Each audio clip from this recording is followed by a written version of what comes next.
Live from Hollywood, we are back here on Rob as a Podcast for Dancing with the Stars Rock and Roll Hall of Fame night.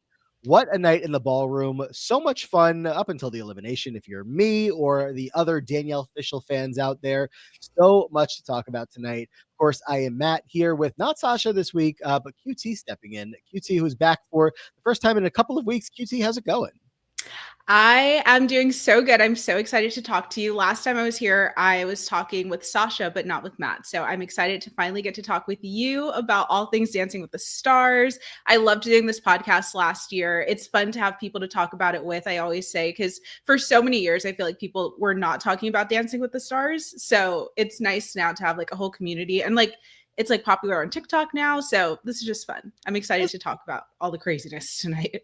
Feels like for those couple of years that you're referencing, though, like maybe people weren't dying to talk about Dancing with the Stars for specific reasons. It just, it's a different show, it's a different vibe, but we are so up right now. The show is so much fun. Rock and Roll Hall of Fame night with special guest judge QT.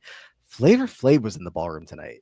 I cannot. Flavor Flav. I knew going into it he was going to be a crazy guest judge, but I did not expect half of what I saw. I mean, I even texted you after the first performance when he gave his first scores. I was like, what is going on? I don't understand. And then it was just going like up and down all night. I don't even know. That was insane. But like, I kind of hate it because it's like, he's not giving like actual feedback. Not that he has to give actual feedback, but he's not giving like actual scores based on what they're actually doing. But then I'm also like, it's entertaining and it's fun and it's a game show and it's a bunch of people that are not professional dancers. So like, who really cares, you know? Right.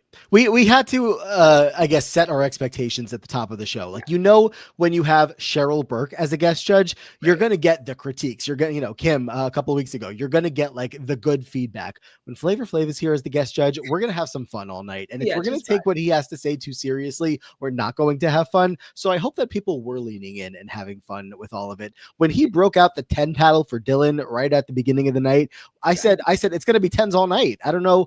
And we'll talk about it. Was not 10s all night. And some specific couples might have expected those 10s that they did not get from one Flavor Flav. Yikes. So quite the night all around. So that was going on. Again, a very unfortunate, upsetting elimination for me. I really thought that Danielle and Pasha were finale bound. I just thought they had the momentum from the fan support behind them. QT, did you see this coming at all? No. Okay. Well, like, I want to say no, I didn't. But also the Andy fans are so insane. Like, I'm so sorry. I get it. I got it for like the first few weeks, but we're getting to a point where it's like, it gets to a point. Like, we don't have to keep saving this man. And I understand, like, for some people that watch the show, maybe they care more about just like having fun and like they connect to his story and they just think he's so cute and everything. But I like to see good dancing and like the best dancing that we can get. And we're just not getting that from him. And there's only so much that he can do this, like, oh, he's just the cute older guy thing. So I don't know. It's now starting to get annoying because he's staying over some people that really deserve it. And not only really deserve it, like have really been putting a lot of hard work into doing good and into growing through this process. So yeah, it was sad to see Danielle go, but like at this point I have to expect anything because Andy seems like he's just gonna keep staying until then. Oh, I said this last week. I'm no longer viewing the season as when is Andy going home. Yeah. I've completely put him aside of who I expect to go home in any given week because the Fandies are riding for him as far as they possibly can. I don't know how far it's going to be. I would say at this point it is looking pretty likely that he could make it to finale, if not at least maybe the week before. But they are there. They are voting every single week, and that's not going to stop. Unlike some of these other couples where, we have no idea where their votes lie. Obviously for Danielle and Pasha, it wasn't strong enough, even if it was at the beginning of the season. It was tough. Again, I was rooting for Danielle and Pasha all season and very disappointed to see them go tonight. The criticisms or the critiques from the judges throughout the season for Danielle have obviously been much more on the scale of like, hey, we think you're a legitimate contender in some capacity, so we want to give you critiques so that you can get better. Whereas Andy gets the the classic, like, you're doing so well, you're showing what the show is all about. Like, it's two completely different lines of feedback that each of these couples are getting, but it's tough because, again, the numbers are the numbers, and the sevens that Andy's getting consistently now, the eights, and now some nines mixed in, that it's not far enough apart where that's ever going to make a difference. But again, the fans voted, and the fans will continue to vote, and I'm happy for the Fandies. I'm just sad for me. Yeah, no, I agree. And yeah, like, let people have their fun, but I don't know. I don't like to see my faves go and him stay. But I mean, he's having a good time. He seems to be enjoying it. Oh my gosh, Sasha. Sasha's in the chat saying hi. Can't believe the elimination, but we're still riding. Yes, Sasha, it's obviously still such a fun season. So can't wait for you to come back next week. Yeah, I think the season does have enough going on where this is, even though this is like, could be upsetting for some people, it's still like, I'm still watching because there's still so many people I'm rooting for and that I love. I would have even liked to see like Dylan go before Danielle. Like, I just was loving seeing her. I thought that she was, I don't know, she seemed to be having a lot of fun and like really diving into the whole process. And I think that's what I like to see the most out of the people on the show, even if they're not the best dancers. Sometimes I feel like Dylan looks like he's bored or like doesn't really care that much about this. So I don't know. Yeah.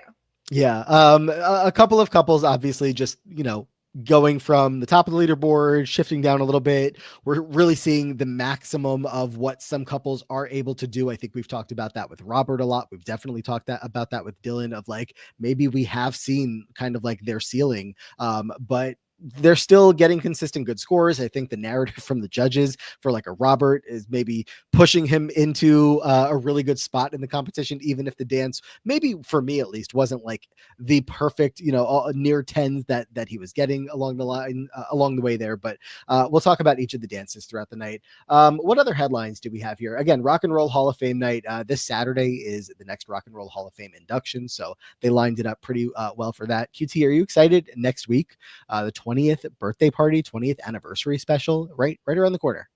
I'm excited. I love whenever they do any kind of like specials and they do like odes to the past. I hope that we maybe see some like old faces or dances and all of that stuff. But yeah, I'm excited. I love that the show's been going on for so long and seems to be in a place where it's going to continue to go on for even longer. So I'm excited.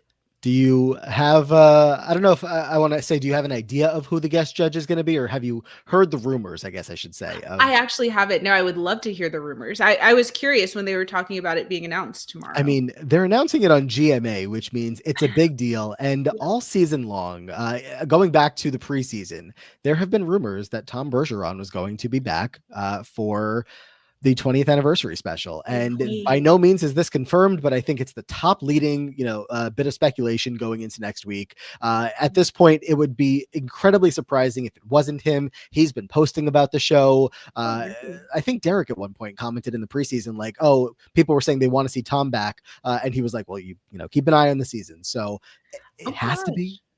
That's really exciting. If so, I love that. That would be fun to see him back. I mean, I want to see him back as a host, but excited to get him back on my TV regardless. When I first moved to Los Angeles, like 11 years ago, I was at the Grove and I saw him at the Grove and it was like my first celebrity sighting living in LA. And I just was so excited. And none of my friends understood like why I cared so much. So this means everything to me. It'll be so interesting to see him on the judges table. If that is if that is indeed who they are talking about, if it is Tom, and he's back for the entire night, but judging this time, that's going to be interesting. So. Yeah, that would be fun. I'm liking the celebrity guest or whatever, the like guest judge that they're doing. I like that we're having different types of people, not all like old pros or celebrities or whatever.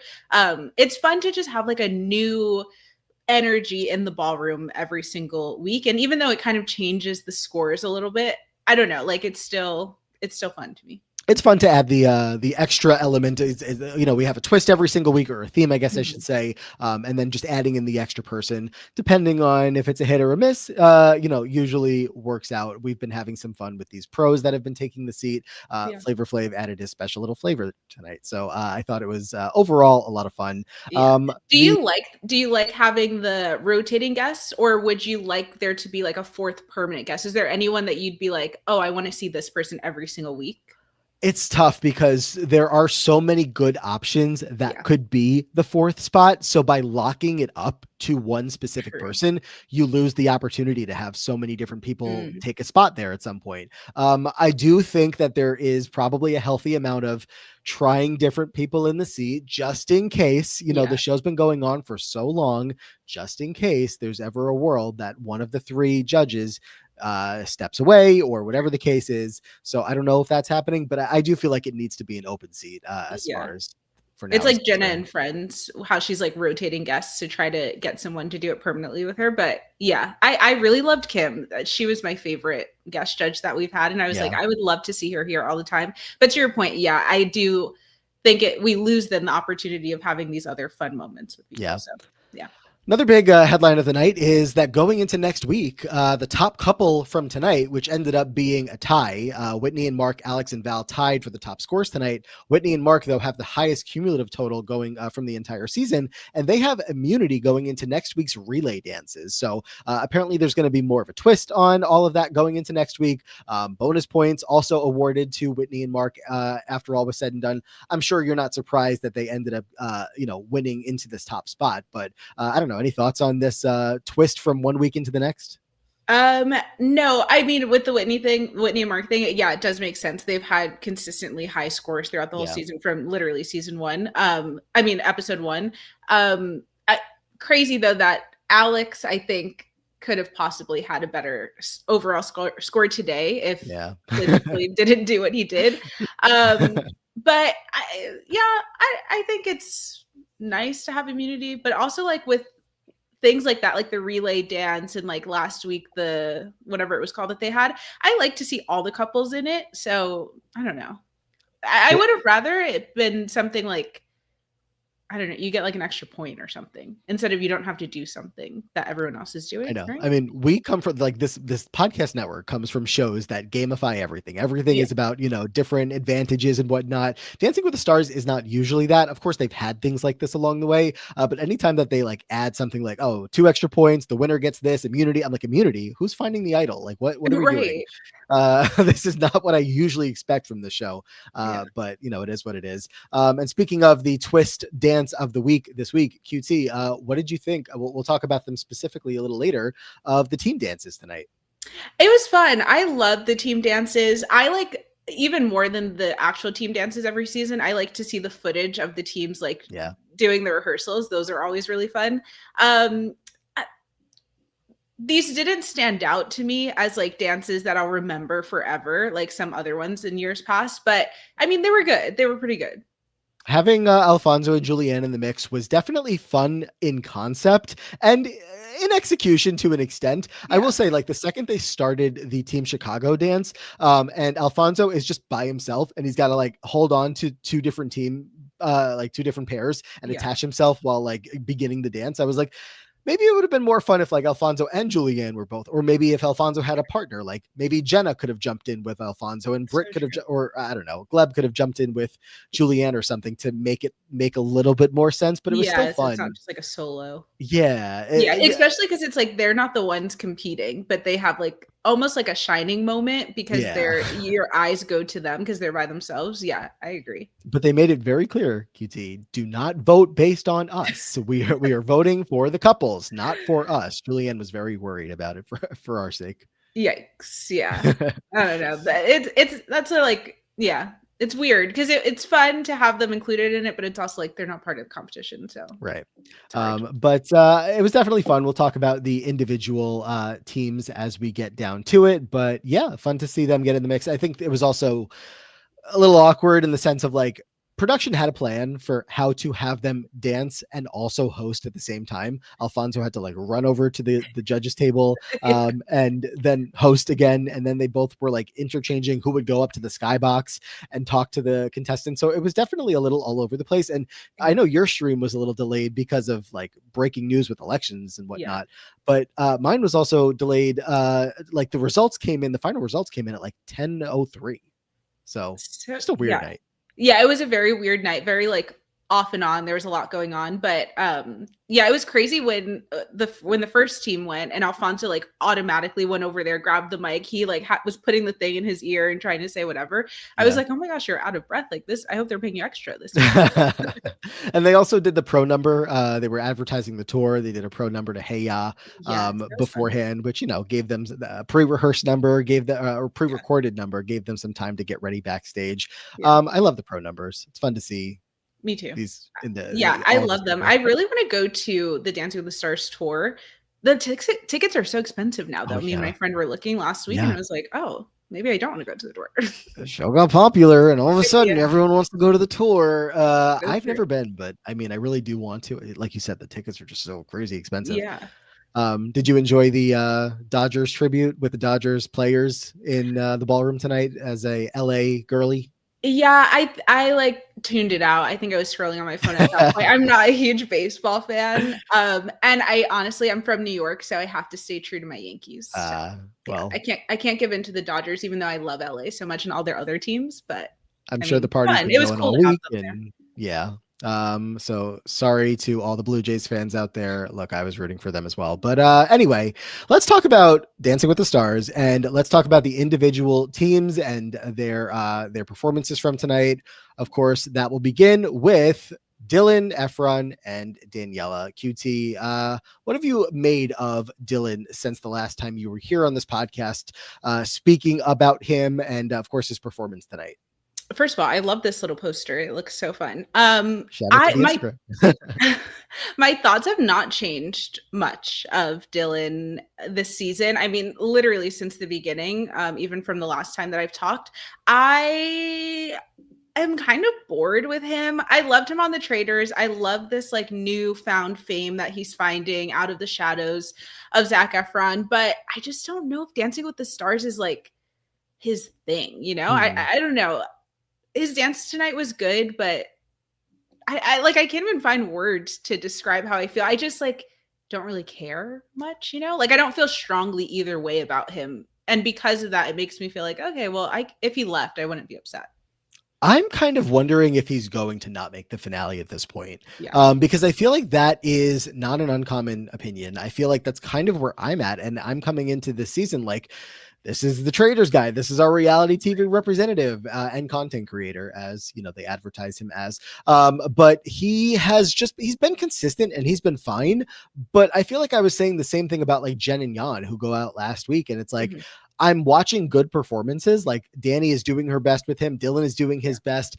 He has plenty of charisma in certain spots, but locking in to like really be like in the moment of some of these theatrical performances and just really giving his all, I feel like he's definitely struggling with. And like this week I thought was really fun. Like I thought he was hitting the moves that he needed to hit. I thought she had him right where Danny had Dylan right where she wanted him to be for the entire time. But even still, the judges are pointing out there's some slip ups along the way. We're noticing, Dylan, that because we have high expectations of you. We've seen that you can be a top contender and you might make the finale. So we do have to give you some really specific critiques. And he gets an 8, 9, 10, of course, from Flava Flav, and then another 9. So that's where the judges were at. Yeah. We talked about this too the last time I was on here. And the scores have been so, I want to say inconsistent, but it's been more consistent, I guess. But they just start off scoring so high that now, like, we're at the point where 9s like mean so many different things for different people. Yeah. Like I don't think it was a 9 dance, but it's also like if you compare it to other weeks when he's gotten 9s, like yeah, it was maybe a little bit better than that. But where the bar is right now, you have to give him a 9 because you can't go lower. But yeah, I don't know. I just don't feel the passion from him. And especially Daniela has so much passion and she's such a great dancer and choreographs so well. And I just feel like in the past, we've seen her with other celebrities that like give a little bit more, and that energy mixed with her good choreography makes for like this magic that we see on the dance floor sometimes. But with him, I'm just not getting that like spark. The abs are, the magic trick, right? Yeah. When you have the guy that has the abs, and there's a couple here on this season, even, obviously the pros, you can always have those guys break the shirts open, but like when it's like a gentle inclusion of abs into a performance, it's like, okay, that's a little bonus. I'm still getting from like when Dylan does it, like this is what you need to pay attention to because they want you to kind of forget the rest. Right. And again, I had fun with this performance tonight. I thought it was really good. I wasn't expecting Dylan to crush a jive, but I thought that he did a really good job for what I was expecting. And I mean, the judges aren't too far off from where I was at. He gets 2 9s from the regular judges. Yeah. But yeah, I mean, I think that what you're saying is extremely valid. I think that it's not at the level of some of the other really good pairs. Yeah. So yeah. and then yes, the 10 from Flavor Flav. the 10 heard around the world. Like what the heck? Seriously, as soon as I saw that, I was like, oh, everyone's getting a 10 from him this week. Yeah. And then it was like, oh, maybe not. And at the beginning of the night, Dylan and Danielle are the first ones to go. He couldn't get his paddles going. He couldn't lock into scores. Carrie Ann had to run over there and help him out. What was going on? Carrie Ann was like, don't lock it. Don't lock it. I was so confused what was happening. Yeah, I don't know. I mean, because look, later in the night, we're going to see the 5 paddles come out in a way to share the share the 5 paddles and make the 10. So I don't know if he was already trying to play some tricks with the paddles and maybe he almost pressed the 5 or something. I don't know. But it was just all over the place. J&A saying Dylan has to commit to it more, has to just go for it. Josh says the shirt rip was so overt.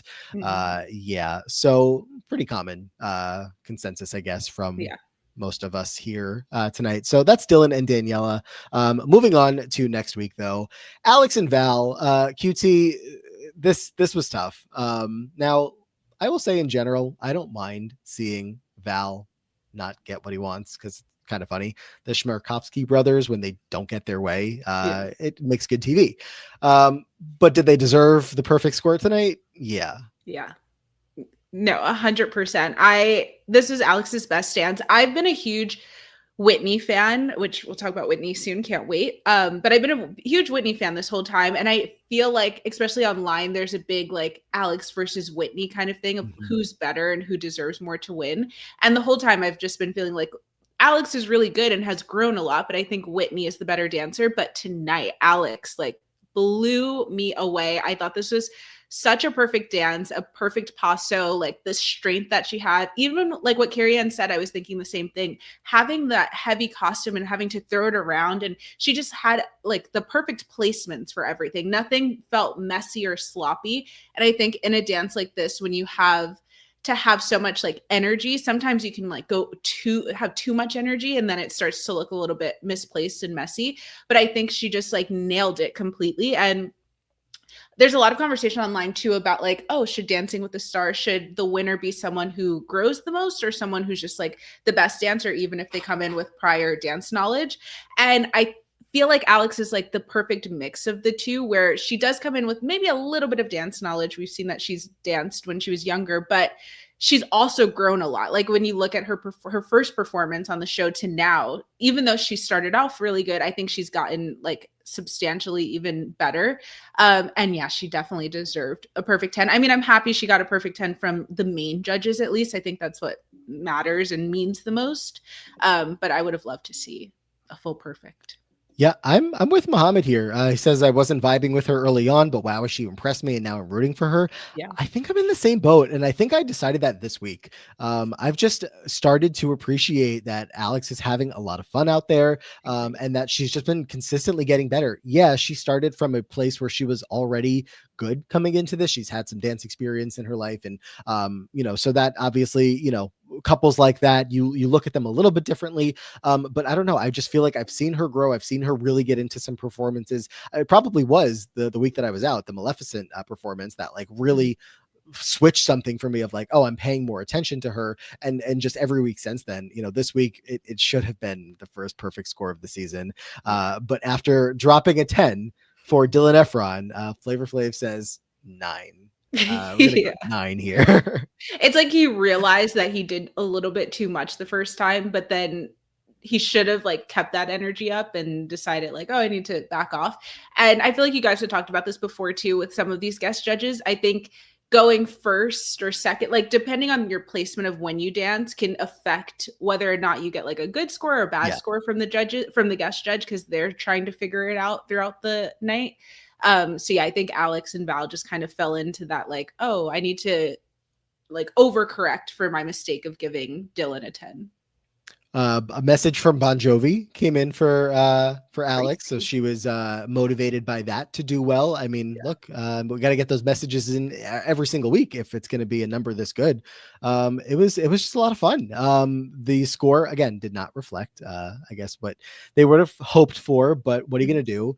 I mean, like, look, even her outfit, this is a picture from, I think, last week or something, but, her wardrobe tonight, like the way that she was, I mean, that's a lot of what goes into a paso, using the, whether you're holding like the flag or whether you're holding just like your outfit and everything attached to it and working that into the performance is such a big part. And she, I thought, did so good with it. Like, another person, like another celebrity here who I think the pro Val has her exactly where he wants her to be and is just only improving. It's been really good to see. Yeah. So good. What do you think of the Paso Doble competition tonight? We had 3 different pasos, and it was Alex and Val, it was Whitney and Mark, and then it was Robert and Whitney. Do you have an order of preference? It was interesting to see Alex and Whitney both have the celebrity, both have a paso, have the same dance, because again, they've been compared to each other a lot this season of like people kind of picking their teams so to see them have the same thing. I think Alex won this one for me personally, even though I loved Whitney's and I also thought it was really good. I just think, I don't know, Alex's just felt, I liked it.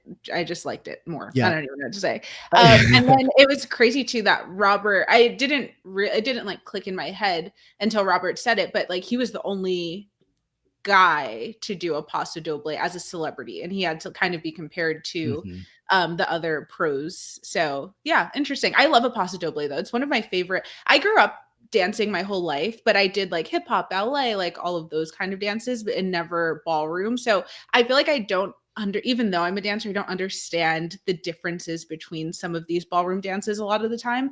But Paso Doble has always been one of my favorite ones because I just love the power and like the energy, especially when you do it well, when it's like really attacked. I think it's such a fun dance.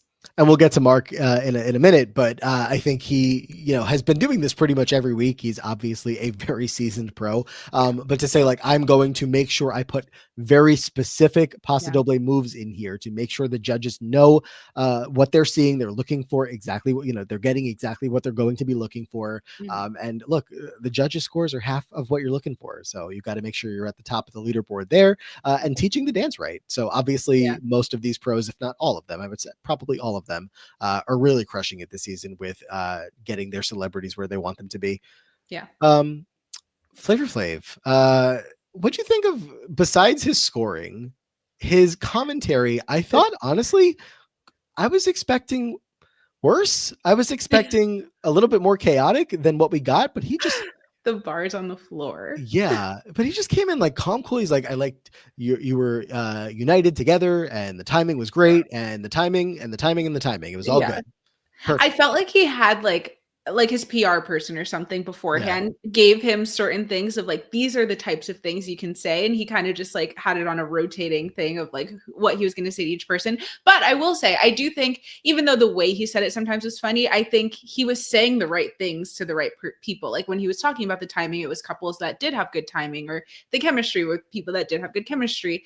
It's just the way he like says everything, I think is hilarious. Like there was one point he was like, that was as cool as 4 ice cubes or something like that. I don't know. Like the most random ways to say it, but I would expect nothing less from Flavor Flav. And I'm glad that we got a little something. Also, they said he was a huge Dancing with the Stars fan. Like, I love that. It's just, everyone's a Dancing with the Stars fan. I definitely didn't catch that, but I love to hear it, that this maybe also meant something to him aside from just like, hey, my agent got me here. I thought he was fun. I didn't know what to expect, but I thought it was a lot of fun. Let's talk about Andy and Emma and QT. We already, of course, talked about them a little bit because it's hard to not have the conversation every single week of, was it going to be Andy? I thought maybe this was, and this was me being optimistic for Danielle's sake. I thought this might have been the week for a second, but it's not. Andy keeps surviving, and they had a contemporary performance tonight. Yeah, and I mean, I feel like every week there's something that makes it compelling for Andy lovers to vote for him. I mean, I think they're going to vote regardless, but like last week was his birthday. This week they get contemporary that's a little bit like more sad, and you can see he talks about like the how happy he is to like keep getting voted to stay and the love that he's getting and all of that stuff.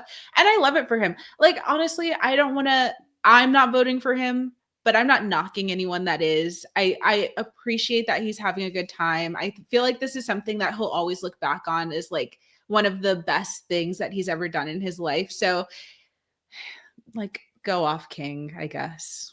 Yeah, I'm going to highlight Haley's comment here who says, yay, everyone's favorite conversation is the same one every single week. And I'm not taking that personal because it is. I mean, it's what everyone that is discussing the show is talking about, just because it's like, this is not a person who is obviously at the top of the leaderboard. He's at the bottom every single week. So it's hard to ignore the fact that you expect that that person would be eliminated, but that's again not what the show has to be. The fans of the show, it's the same thing. I mean, how many, we have said it every single week, and we don't need to keep repeating it, but people are going to continue to show up every single week upset about the fact that Andy has survived again, but he's doing his best. Yeah, he's doing his best. I love that for him. I love his TikToks every Wednesday when he like enters the studio and he's like, "I'm back," and the producers are like, "Oh my gosh, Andy!" Like those are fun. I love the conversation. I'm happy for Emma. I'm sure Emma went into this season being like, "All right, I'll do a few weeks and then kind of be out." But I mean, she's still able to be in there and show like how good she is of a teacher too, because I think like he's only able to do so much, but she's teaching him and he is growing. Like if it was his own kind of competition with people that had a similar dance experience to him and like capabilities as him, I think he would be doing pretty good because he has like the personality. He's fun to watch. He is doing the steps. But it's all very like elementary steps. Like how do we compare this dancer to what Whitney and Alex and these like much better dancers are doing, like compared to him? He's like 5, 6, 7, 8. Like it just doesn't compare. So that's what's hard about it. But again, I'm happy he's having fun and whatever. So you're another advocate for Dancing with the Golden Stars?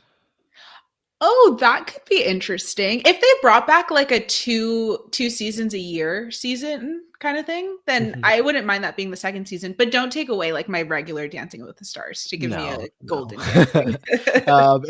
everybody can dance all together. It's everything is fine. I thought this was, I'll say, you know, my criticism here will be, we're doing a dance about Andy and Emma's friendship. They've known each other for 2 months. Like, come on. And like I love when the couples get so close throughout the season, when the pairs become such good friends. Robert every week is gushing over Whitney. He's like, Whitney is the best partner. I love her so much. And like, you see that. You see how like close Danielle and Pasha, Alan and Elaine have gotten. Jordan and Ezra are having so much fun. And these two are having so much fun. But like, it was a little funny, just like we've had serious dedication nights, you know, earlier this season, and now it's like, well, this dance is all about our friendship. Meanwhile, you have, you know, Danielle Fishel dancing about like legitimate, like crazy, unfortunate life stuff. And I'm not going to pick on it too much, but it just was kind of funny. I'm like, there's no other story that we could make this about, but sure. We've used all the stories that we got.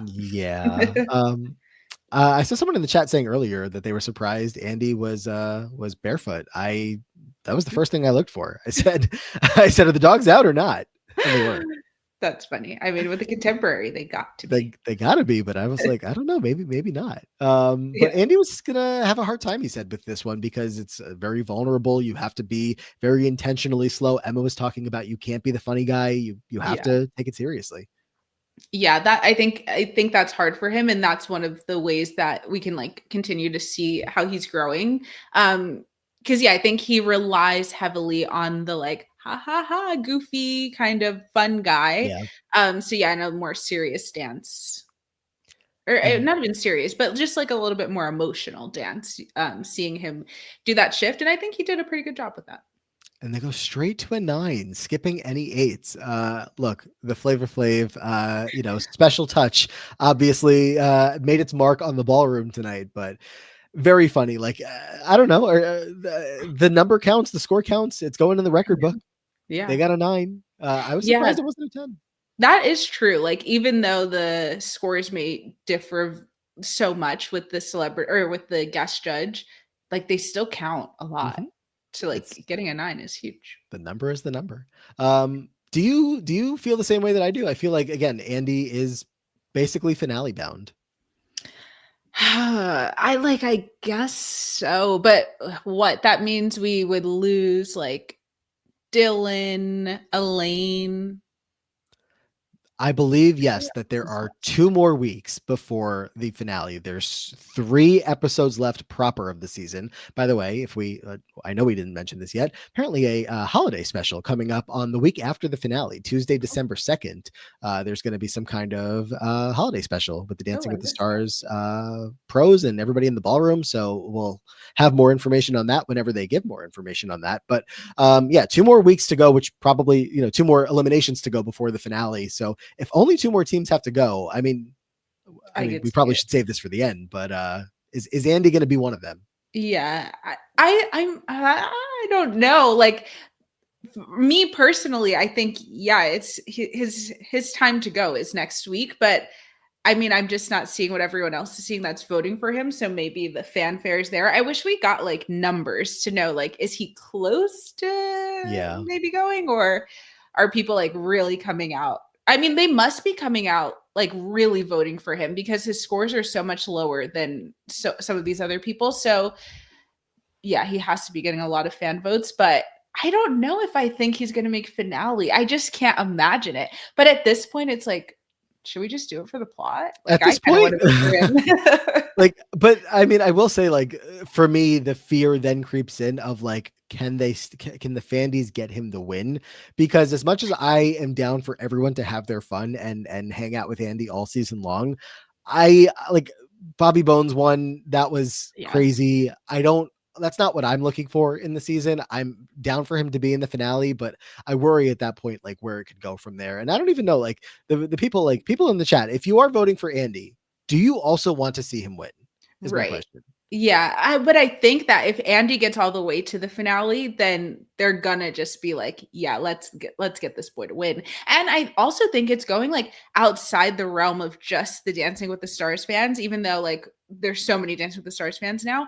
Like, I was watching a podcast earlier today, and one of the people doesn't even watch Dancing with the Stars, and they were just like, yeah, I'm voting for Andy every week. And it's like, wait, what? You're just texting Andy every single week without even watching the show.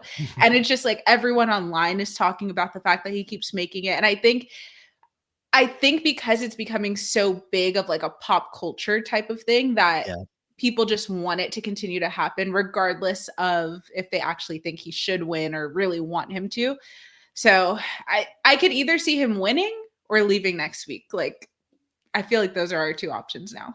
Yeah, I'm just pulling up a couple comments from the chat of people that are basically saying that want him in the finale, but maybe don't want him to win. So we'll see. That. We'll see if he makes it there and how far that goes. But it was choking me up a little bit as he was describing how he's getting choked up, seeing online like the birthday parties that people are throwing for him and just like all of the love he's getting. He's like, I feel like I'm being lifted up by the world and just doing his best. And that it's very sweet. Yeah. Whitney and Mark, another one of our Paso Dobles on the night tonight. QT, what'd you think? I loved it. I thought it was really good. I loved the like spider thing that she had going on in her outfit. Got a little blue going on. Again, I think comparing the Paso to Alex's Paso, Alex's was a little bit better. Okay, so many things in my head. I really love Whitney, like I said from the beginning. I think, though, we've been seeing a lot of dances from her that are either like really fun, where she has to be funny and like she puts on these like really fun faces and it's fun to watch, or we've had these like a little bit more intense dances where she still kind of does the same faces. I would like to see her and correct me if I'm wrong, I can't remember, but I feel like we haven't seen her do like kind of like what Andy did today, like more of a somber dance that's a little bit more like, I don't know, sad. Like I want to see a different emotion from her. I feel like every dance, even though they're all really good, they can kind of start to mesh together for me. And I'm not like seeing the differences in her performance of them. Um, but I just think she's technically a really good dancer and she does all the steps really well. She has really good placement. Like she knows where she's going. She elongates her line. She finishes every single count. I mean, she's in the past like few weeks, 2 or 3 weeks, I feel like she's been getting a lot of comments about rushing a little bit. I think today she did a better job of kind of slowing down and like being on time with Mark with everything.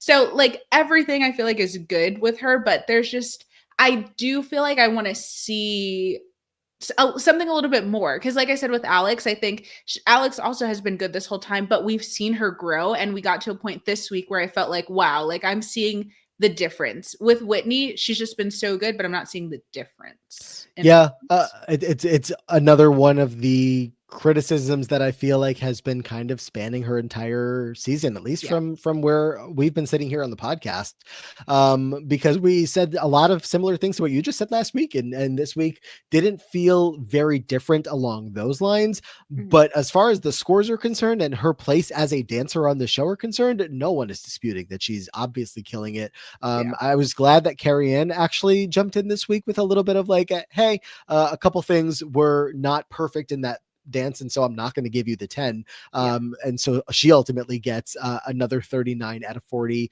Still haven't gotten one couple getting a perfect score. Close a couple different times tonight.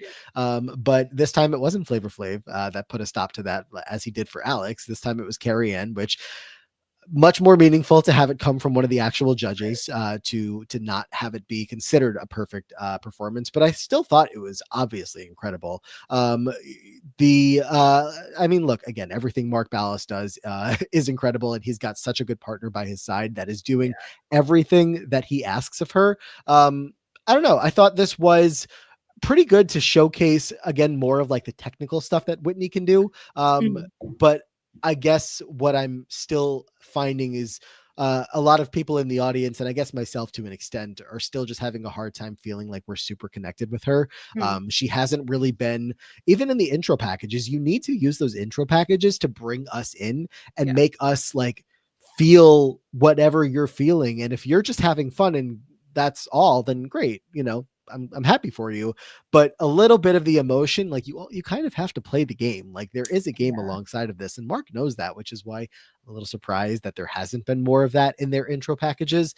But that's kind of what is holding me back from being all in on the idea of them as our winners. If they are, it'll make plenty of sense because they are so good, but it's still a little bit of a lack of connection as an audience member. Yeah, that's an interesting point that I think might be why I love her so much is I think I see a lot of myself in her in that sense where like I'm very unemotional and I get like so awkward with like emotional things or like when people are crying and things like that. So I love to see someone on screen that's just like, yeah, I'm here. I'm having a lot of fun. This is so much fun. I'm doing a really good job. I'm putting my all into this. And like, it's not that serious.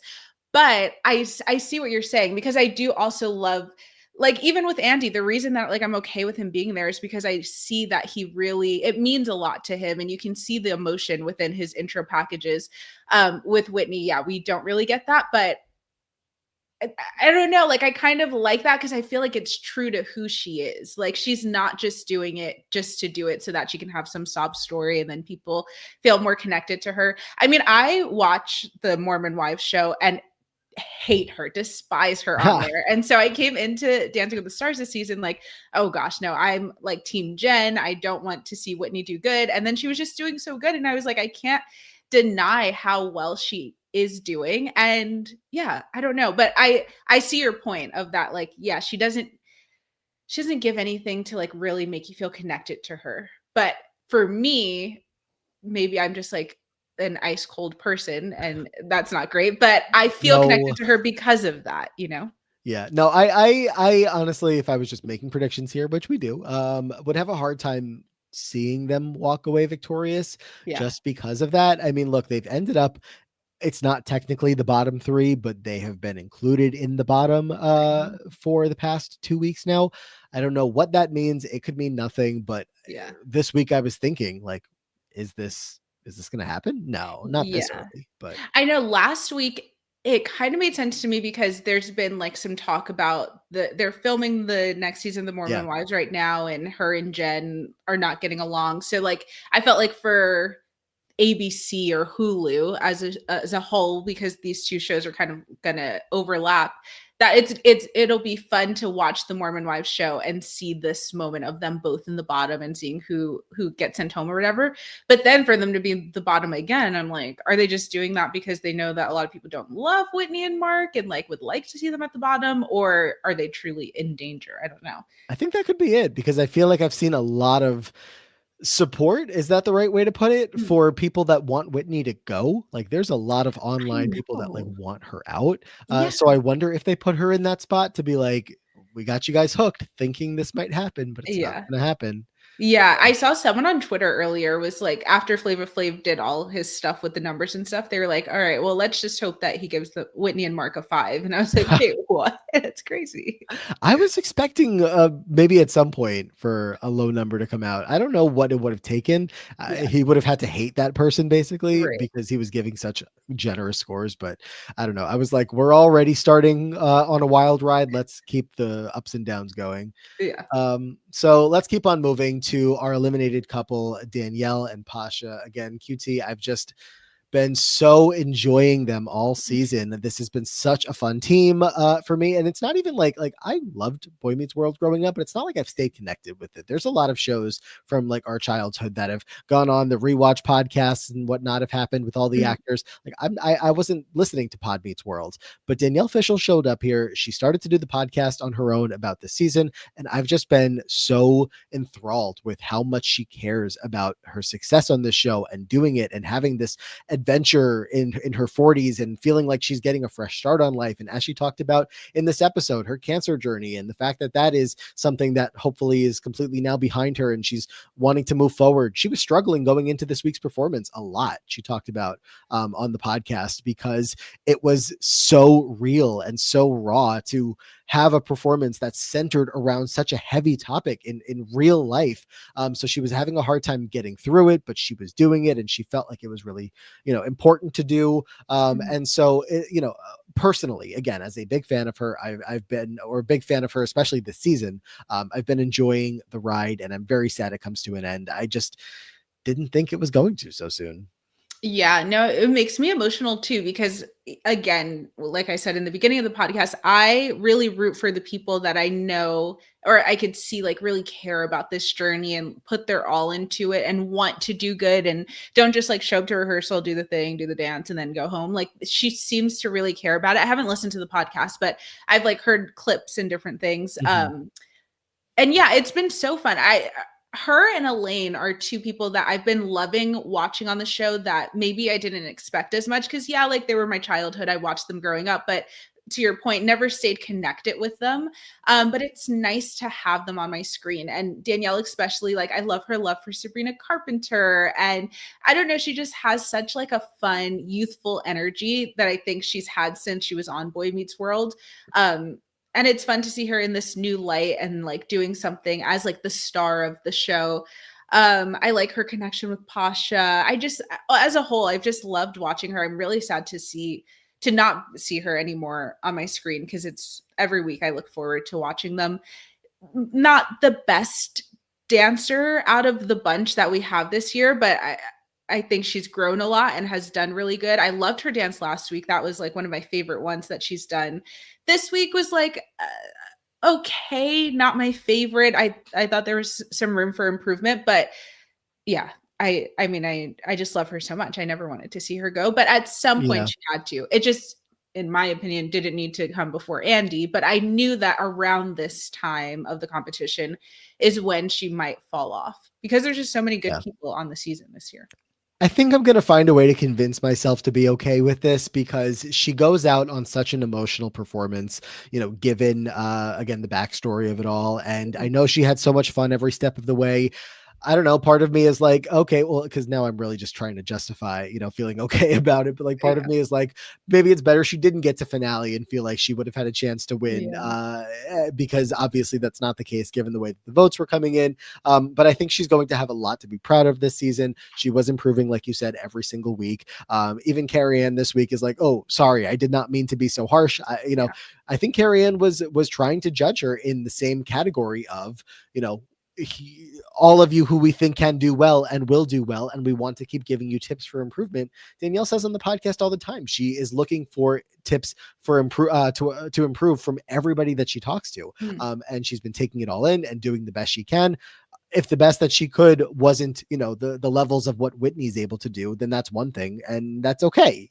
That's not the show isn't about you have to be the best dancer. Of course, we are seeing that directly with Andy's journey. For me, the Andy journey was just along the lines of watching Danielle every single week. But I thought this performance to go out on was beautiful. It was a very emotional story. Pasha kind of like acting as this like, bad thing in her life, this, whether you specifically want to say it's the cancer or just, I mean, I guess it was, and Danielle's like pushing it away and it keeps like trying to creep back around, but she's overcoming it. And, Carrie Ann getting emotional from it all. It was really touching. Yeah, I love that she had this stance, and even though it was her last one, sadly, I'm glad that she was able to do something like this. And like dance is so therapeutic for things like that. So like whether it's dedication night or whatever, these different stories that people have with the dances, I feel like it's such a good way to just like release things and feel a little bit lighter. So hopefully she feels that.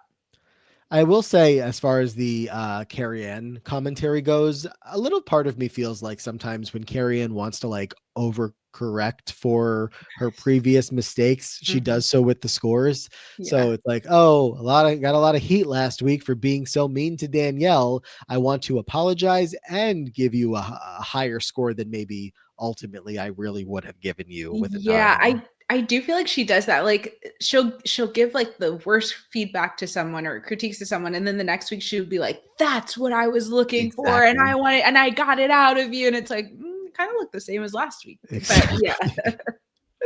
So yeah, as Jack says, hopefully she'll continue to podcast. It's been great to hear her perspective. And I she need was to listen talking to the about podcast.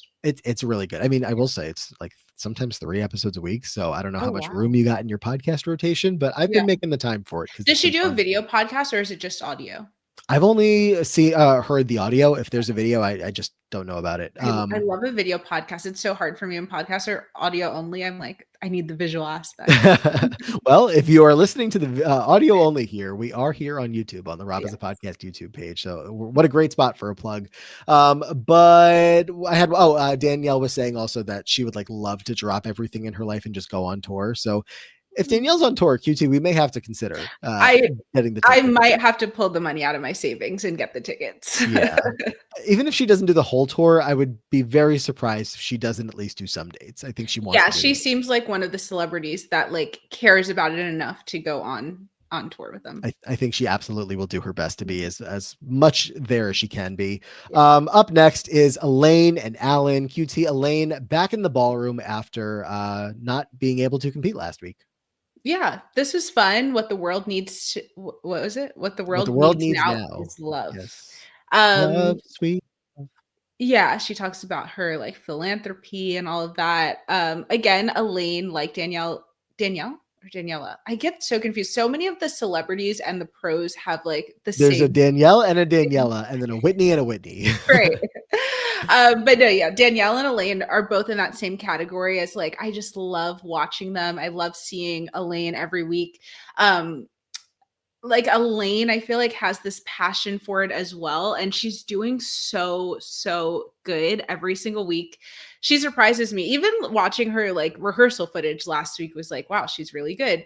So I was happy to see her back. I hope that she's feeling better. I don't think this was her best dance or my favorite dance from her this season, but I mean, still good compared to some others. Yeah, she's a fun watch. I love watching her. I thought it was a great bounce back performance. And I say bounce back, obviously, not that she competed poorly last week, but she wasn't able to compete last week. And, Right. we had to use the rehearsal footage, but I thought this was a beautiful, first step back into the ballroom. They talked about how they didn't have as much rehearsal time as everybody else. I think she said they had 4 out of the normal 6 Yeah. days that they have to rehearse. And of course, we see in the team dance later on that she couldn't start with the rest of the team right away. So, absolutely doing their best, but she's just a natural and she's Yeah. so much fun. And at this point, she's going to be who I go all in on, which is going to break my heart if she goes out before finale, because it's the same nostalgia itch for like us Mhm. millennials that I think Elaine and Danielle kind of fill. Yeah. But I love this pairing. They obviously have very good chemistry between the two of them. They just love each other so much. Mhm. Elaine is really doing her best to overcome these injuries. And as Flavor Flav said, you were the one on the gurney. What? That He's was like, crazy. That was hilarious when you says said you that. I loved you it. healed up beautifully.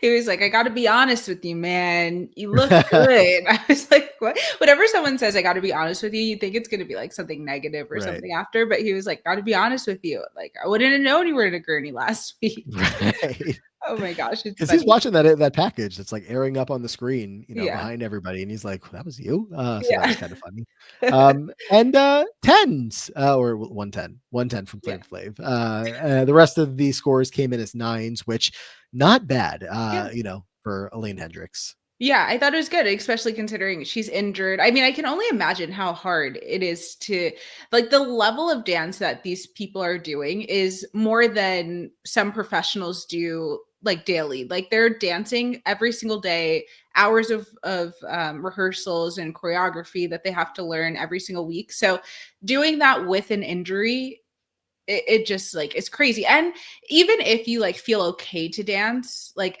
they'd only had the 4 days instead of the 6. So maybe by the time that she got back to dancing, she was cleared too. So obviously she was able to, she was maybe feeling a little bit better. I think it's still that like idea that you don't want something to happen or you're scared that it might start hurting again. I mean, I think it was similar last week with Dylan with like his nose thing. Like you get scared that you're going to re-injure Yeah. yourself or do something. So it's even harder to rehearse on top of that. Like the mental thing of it, I think is hard to come back from as well as the physical injury. So I think she did a great job considering all those things. And I'm happy too that like all of the injuries and her not being there last week and stuff didn't affect her going home this week, especially.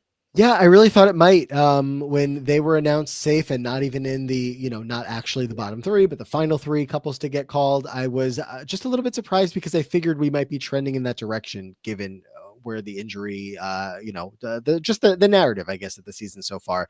Yeah. But it seems like there's, plenty of love there for Elaine. So I don't know. I mean, we are in such a smaller field than we once were. Now it is 7 teams going into next week, likely 5 of them, of course, making finale.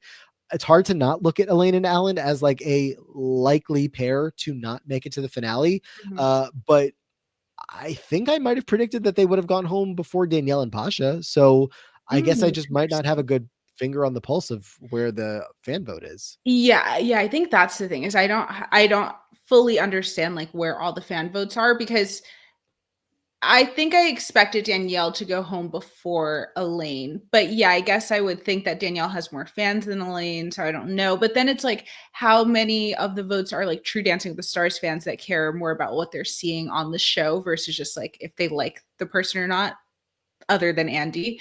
But yeah, it's interesting. I could see them going to the finale if Andy doesn't. Yeah, I wouldn't be upset. Yeah. Let's get moving along to Jordan and Ezra. And I knew we were in for a good number. I mean, really, anytime that these two perform lately. But when I saw Jordan, I said, "Oh my God, Yes. I could Same not with wait." that with the wig, I love. She's very Tina Turner. She has that energy too. Like she's able to be like that powerful and like energetic. I think my favorite thing about Jordan is that I feel like we've had so many gymnasts on the show, Shawn Johnson, Simone Biles, like all of these people. And I think what they usually struggle with is the performance aspect. Like they're usually able to do the dance good. They obviously can do a bunch of tricks and jumps and turns and all that stuff. But usually it's like their performance, because they're like serious athletes that are Olympians that are very serious when they go into competition. But I think what Jordan has, other than some other gymnasts that we've seen, is the performance. Like she's able to give these different performances. And like, even where I'm critiquing Whitney of like kind of having the same facial expressions all the time, I think Jordan has a nice like variety of being able to embody these different characters. So it was fun to see her in a true character this week with Tina Turner. And I think she just did a phenomenal job. I also love that Ezra doesn't just use the fact that she's able to do a bunch of tricks and flips all the time. So when she does do those things, it like stands out even more, like especially in the group dance, which we'll talk about later. But yeah, I just love Jordan. I think she's phenomenal. Like she's really someone that I would love to see win. I don't know that I can actually see it happening, but I would love to see her take it all the way. Every time that she's not, again, in that like bottom three or, you know, the last three to be announced as one of them is going home, I'm just like so relieved, because I've just been so afraid every step of the way. But, you know, with performances like this, you know, if she goes home, it will just be a full on robbery.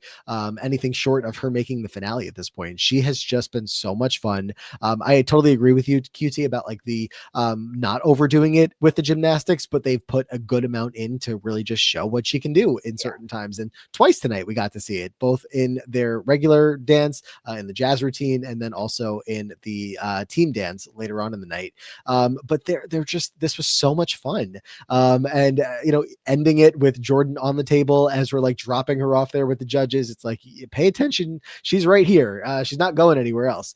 It was just such a fun performance. They had a fun song to do, and I don't know, I just had no complaints. Ultimately, they were 2 points off from a perfect score. It was Derek and Bruno. So, you know, of course, two of our regular judges that gave it not a perfect score of 10. And this was the one, of course, also where Flavor Flav broke out the double fives to give to Jordan. Like go off, I guess. What I also feel with Jordan and Ezra is they have such a good chemistry together, and like their friendship oozes through everything that they do. And I think that's so important in a lot of these dances. And I think that's where some couples miss the mark sometimes, is that I don't feel their chemistry. Even it doesn't have to be a romantic chemistry, but I just don't feel like some of the couples like really mesh. And I think these two do more than probably anyone left on the season right now. So yeah, you can see that in their performance, that they like really trust each other and like feed off of the energy of each other.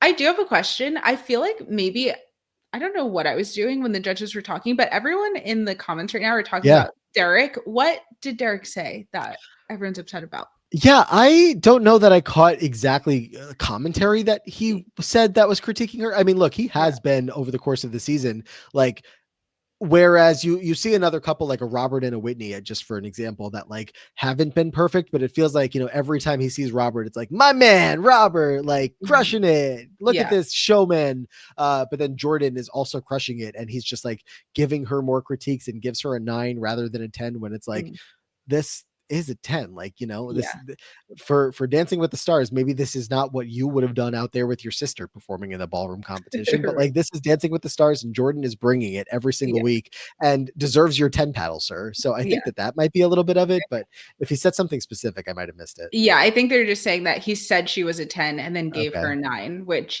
don't like follow it up if you're going to say that. Yeah. But look, at least they're still very close to the top of the leaderboard. What did they finish? They finished second overall on the night, if I have my leaderboard here correct. Right behind Queen. Yeah, right behind Whitney and Mark. So obviously not bad overall, but so Alex and Val were below them. Yeah. Alex and Val were by 1 point. Yeah. In third place. Which we know where that 1 point should have been. Yeah. That's what makes it so frustrating. Yes. But a really, really fun performance from Jordan and Ezra this week. We'll see what they can do next week. And then we closed out the individual pairs portion of the night with Robert and Whitney with the final Paso Doble. And as you mentioned, QT, the whole thing was, how can Robert hold up to being the leading man in the performance when he's being compared tonight to Val or Mark? What do you think of how he did? I thought he did really good. He's been someone that I think like coasted for a little while in the competition, and I kind of was not seeing the growth. He just started off really strong, and then I felt like kind of plateaued. But I thought tonight was really good. It was one of my favorite performances from him. I loved the power that he has. He seems like such a nice, sweet guy, but he's able to put on that performance of like being the, what did they say, the matador or whatever. I felt like he did a good job with that, and he was like up there with Mark and who was the other one? Val. Mark and Val. Yeah, I felt like, I mean, obviously they're so good, but Yeah, I thought he held his own. Yeah, I thought he did pretty well. It's been very funny. Again, Robert like praises Whitney up and down. But I liked their intro package this week where she was like, "Do you think Val and Mark are laughing, in rehearsal right now? No, get to work. This is a serious dance. We got to get to work here." I will say that the narrative for Robert that we've had, and that I think the audience at large has had, is that it feels like Robert's march to the end to the win.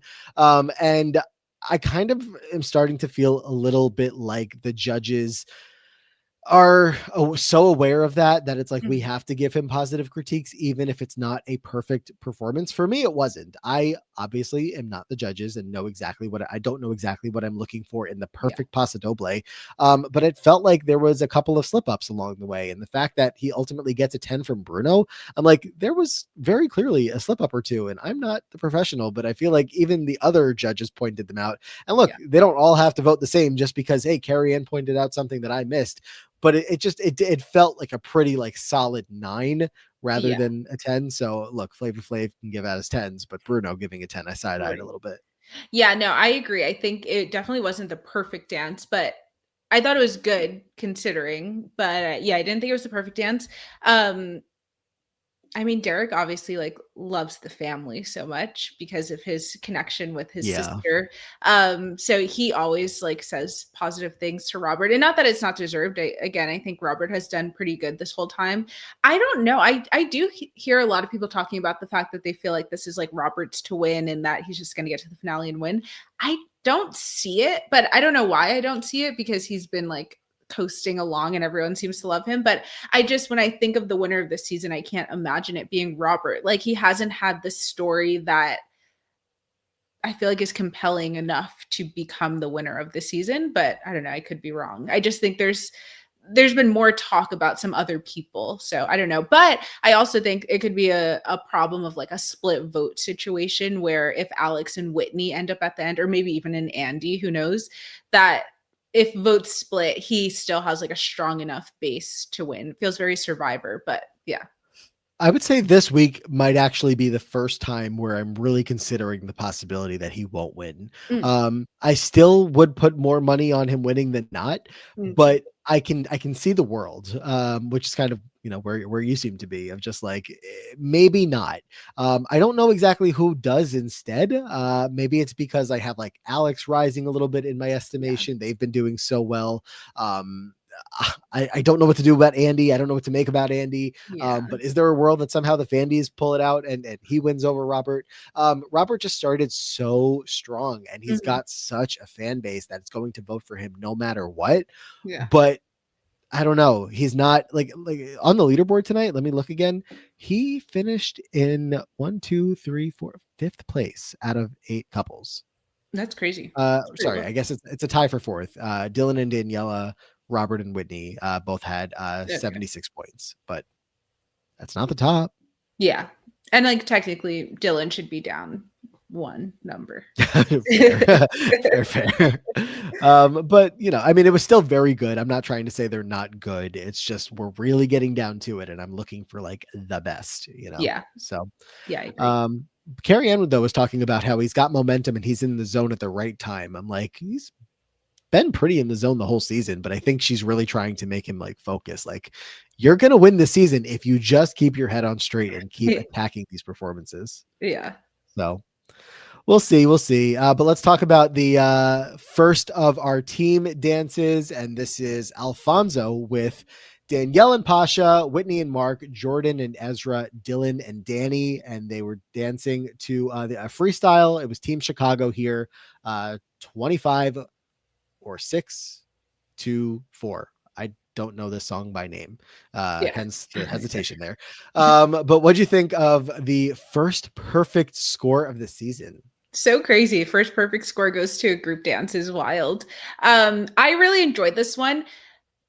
I guess now it like hindsight is 2020 or whatever they say. When I was watching it, I was like, it's okay. I think that the other team I might like a little bit more, but now comparing the two, I think this was the better dance kind of. I felt a little bit bored by it, but like overall it was good technically as a dance. I think they have some of the better dancers on this side of things. So yeah, like I liked it. I thought it was good. I thought they had like a good use of like coming in and on and off the off the floor or whatever. Yeah, nothing to write home about, but not bad. Yeah. To back it up a step, they showed us the draft that took place at the end of last week's episode, of course not aired for us, where Andy and Danielle were the team captains as the lowest scored couples of the season so far. Andy picked his team, which was Robert, Alex, Elaine, and himself. And then Danielle picked Whitney and Jordan and Dylan. I think the only part of that I guess would have been intriguing is, the first 4 picks all made sense, but when it came down to then Elaine or Dylan with the final pick for Andy, I was a little intrigued. I think he stuck with Elaine. Maybe they've been closer in the competition, but when I saw the lineup, which is this Team Chicago here, I was like, it's over. Like they've got this. Yeah. Yeah, I mean, yeah, just having Mark on your team alone is going to help you a lot. Yeah, Mark and Danny, I'm looking at this team. It's just like overpowered. But it was fun. This group had a lot of fun together. It was funny when we got to the team package for the other team, and Whitney Carson was being asked, what do you think Alfonso's going to do? You've been partnered with him in a dance competition before. She's like, oh, he's going to do the Carlton. And what did we get, of course, in the Team Chicago performance? But everyone doing the Carlton at one point. Yeah, that was fun. I liked that it was like a cute little thing. I am glad that they had I like Alfonso as a character, so I'm glad they had that like character moment, because I think maybe you can say that the other team benefits from having technically another pro there that can help the team, like the celebrities along, because Julianne was a pro for so long that she's able to be there and like guide them, where Alfonso's just kind of there to like be a part of it all. But yeah, I still think it was so good. I liked the little Carlton moment. Yeah. I mean, look, these team dances are really just for fun. Like the same thing as like what last week was, whatever the relays are going to be like next week. It is just for us to be having a good time, for the contestants to be having a good time. You're not getting anything out of this that's like, oh, Whitney and Mark had such a great move in there that is like, earning this team their 10s. It's about how much fun are you having? How much cohesion is there between everybody involved on the dance floor, which really goes to a lot of what the pros put together, because they're the ones that are organizing all of this. Both teams had a little bit of a hiccup where Jordan couldn't participate at first, so Riley had stepped in. Elaine couldn't participate at first, so Jenna, I think, had stepped in. But this one, you could tell that they were having fun. And when they got 10, 10, 10, 10, I wasn't that surprised. Yeah. There's like maybe a part of me that wishes they did this group dance on a different themed night, because like I like the group dances that are like super hip hop with like a lot of colors, and I don't know. I think maybe that could have added something to it for me too. Like they're just kind of all in black and with the glasses, and it was cool, but I like the group dances in the past that are a little bit more like poppy and jumpy. Yeah, no, 100%. I mean, look, this theme week of the week wasn't something that I was super connected to.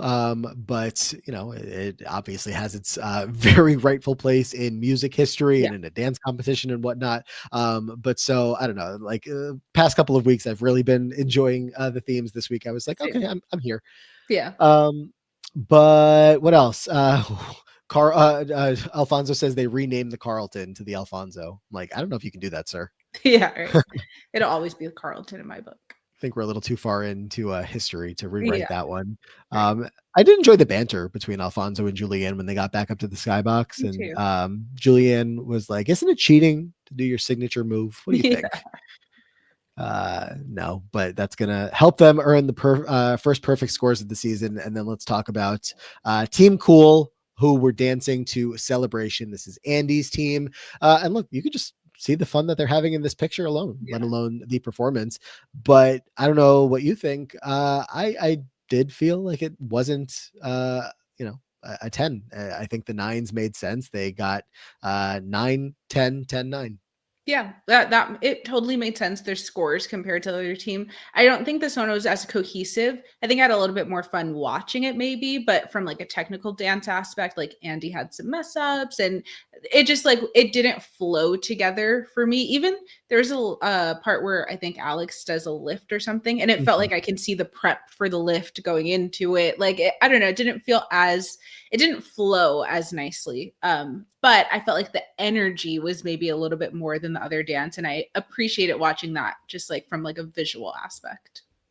I do always also enjoy just seeing Julianne back on the dance floor. I She's so mean, good. she's so good. It's Yeah. disgusting. But she was only, I mean, people either forget or don't realize that she was only a pro on the show for 5 seasons. Like that's it. Do you know that I was thinking about that when we were seeing like the rehearsal footage, I was like, I can't remember really any of Julianne's like celebrities or like standout. Like I've always remembered Julianne in my head Mhm. as like Derek's sister, obviously, and like part of Dancing with the Stars, but I can't like pinpoint remembering certain moments of her on the show. And I realized that it's probably because she really wasn't on it that long as a pro. Yeah, I mean, she is so well established in the industry outside of just being on the show, obviously. But as far as competing on the show itself, yes, she's done 5 seasons as a pro. Mhm. And as Jennifer points out, yes, 2 back-to-back wins very early on in the show's run. So, for all of us that weren't watching, or if you were watching as a child, then we got to live those days out with her in her younger days. Not that she's older now, but you know what I mean. Yeah. So look, it's fun to see her involved because again, she's very, very good. But this was still fun. I thought the wardrobe was pretty fun as well. Mhm. They pull these school outfits out every couple of seasons, Yeah. and it's a fun vibe. It's funny to see Andy dressed like he's going to high school. Yeah, it's cute. I always like that kind of thing. Yeah. And the judges were trying to find ways to say this was good, but not as good as the other group. Yeah. It's always so awkward, like, especially when the other one had such good feedback and, like, obviously gets all 10s. The switch is a little bit awkward. Right. Carrie Ann was getting booed. She's like, I mean, Yeah. which is obviously nothing new, but she was like, you guys stink. I'm out Yeah. of here. Yeah, she's like, "I'm going home." So and then I don't know, the tens here really did surprise me. Derek, I mean, at least Derek's surprised me. Flavor Yeah. Flav is gonna give a 10, that's fine. But then Derek, I guess just for the meme, was like doing the 2 5s thing to be Oh, like, yeah. hey, I'm with this guy. Yeah, I don't know. I mean, it's his sister. Maybe there's some favoritism there. I don't know. Oh, you would think he wouldn't give the tens there when it obviously wasn't like happening. Like the other judges Yeah. were clearly not giving the tens there. But yeah, that is all the dances of the night. The final leaderboard has Whitney and Mark on top, Andy and Emma on the bottom, but it is Danielle and Pasha that are going home this week, will not be competing next week. Very much boo from me. Mhm. Will not be competing in next week's 20th anniversary special. But QT, I'm so excited for next week. Like, whether Tom is there or not, and I think he will be, I'm Yeah. guessing. Whoever they get there, I mean, Louis Van Amstel was in the ballroom 2 weeks ago at this point, Oh, oh, saying that all 6 pros from the original for season 1, it was only 6 couples that season. All 6 pros are going to be involved in the opening number. Um, oh. and he made it I sound like like learning all this tea right now. I'm excited. he made it sound like everyone that's competed on the show is invited back. You can't fit that many people in the ballroom. I know. I was going to say, it seems pretty small. But I imagine at least most of the pros will be there. A good amount of the pros will be there. I don't know. I'm sure we'll see plenty of celebs, plenty of winners. We're going to need to go back to having 2 nights a week to fit in all of the moments we're going to want to have. No, seriously, I'm excited. I feel like I'm getting chills already just hearing about like the 6 original pros coming back. It's like when you see a Broadway show with the original Broadway cast, that's really exciting. I'm curious now to remember like who the first 6 pros were and to go back. I'm sure there's maybe even a face or two that didn't end up like continuing on the show, maybe. I don't know. But yeah, I'm excited to see them back and see what else they do. I feel like the whole, especially now that we're down to such few couples, there are probably going to be a lot of different filler things of throwbacks from the show. So that's fun. And I feel like I've been seeing a lot on TikTok. I keep getting TikToks on my For You page of old dances from like back in the 2000s.